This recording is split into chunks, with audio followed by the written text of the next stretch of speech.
दोस्तों स्वागत है आपका द फ्रिंगो पर। क्या आपने कभी सोचा है कि कॉस्को बॉल फैक्ट्री में कैसे बनती है या फिर पेपर फैक्ट्री में कैसे बनाया जाता है? अगर नहीं तो तैयार हो जाइए इन चीज़ों के मज़ेदार मैन्युफैक्चरिंग प्रोसेस देखने के लिए, क्योंकि इस वीडियो में हम आपको कुछ कमाल की चीज़ों के फैक्ट्री प्रोसेसेस दिखाने वाले हैं। तो आइए स्टार्ट करते हैं इस मज़ेदार वीडियो को। दोस्तों रबर बैंड का यूज तो आप सब करते होंगे, तो आइए देखते हैं कि रबर बैंड फैक्ट्री में कैसे बनते हैं। सबसे पहले एक मशीन में रबर प्रोसेसिंग ऑयल डाला जाता है और साथ में कलरिंग पाउडर्स भी डाले जाते हैं। इसके बाद इस मशीन में रबर के बड़े बड़े पीसेस डाले जाते हैं और इन सभी चीज़ों को एक साथ गूंद लिया जाता है। गूंदने के बाद ये मिक्सचर एक आटे जैसा फॉर्म हो जाता है, जिसके बाद इस रबर के डो को एक रोलर के जरिए फैलाकर इसकी शीट बना ली जाती है और इन शीट्स को टुकड़ों में काट लिया जाता है। अब इन शीट्स को बाकी के केमिकल्स के साथ मिलाकर बहुत पतला पतला रोल कर लिया जाता है और एक वर्कर इसकी शीट को ट्विस्ट करके काट भी लेता है। अब इन रबर के पीसेस को एक एक्सट्रूडर मशीन में डालकर इनके खोखले ट्यूब्स तैयार कर लिए जाते हैं और इसके बाद इन्हें लोहे के पाइप्स पर पाउडर के जरिए चढ़ाकर इन्हें ओवन में इलास्टिक होने के लिए भेज दिया जाता है। ओवन से निकलने के बाद इन ट्यूब्स को रबर बैंड की शेप में काट लिया जाता है और काम खत्म करा जाता है। पेपर के बिना दुनिया अधूरी सी है। हर जगह पेपर का इस्तेमाल होता है, पर पेपर को फैक्ट्री में किस तरह बनाया जाता है, सोचा है कभी?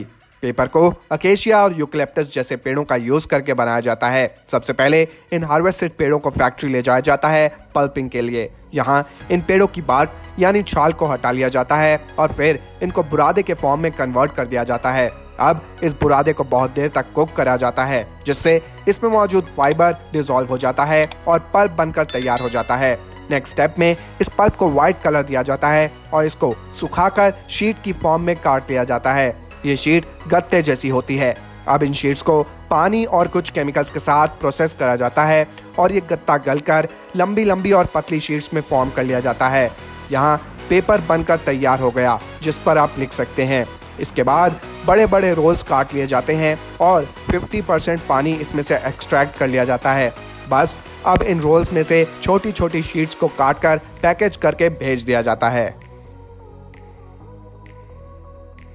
कॉस्को बॉल बनाने के लिए रबर की शीट्स को रोल करके उन्हें काट लिया जाता है। फिर इन शीट्स को टुकड़ों में काटकर बॉल्स के मोल्ड्स में डाल दिया जाता है, जहां ये एक्सपैंड होकर आधी बॉल की शेप ले लेते हैं। अब इसी प्रोसेस से बहुत सारी हाफ बॉल्स तैयार कर ली जाती हैं और फिर इन दोनों हाफ्स को एक दूसरे से एडहेसिव के जरिए चिपका दिया जाता है और फिर इसे हाई टेम्परेचर पर हीट करा जाता है, जिससे ये एक दूसरे से एकदम फेविकॉल के जैसे जुड़ जाते हैं। इसके बाद इन बॉल्स के ऊपर वो ग्रीन कलर का सिग्नेचर टेनिस बॉल फैब्रिक चढ़ाया जाता है और बॉल्स को पैकेज करके भेज दिया जाता है।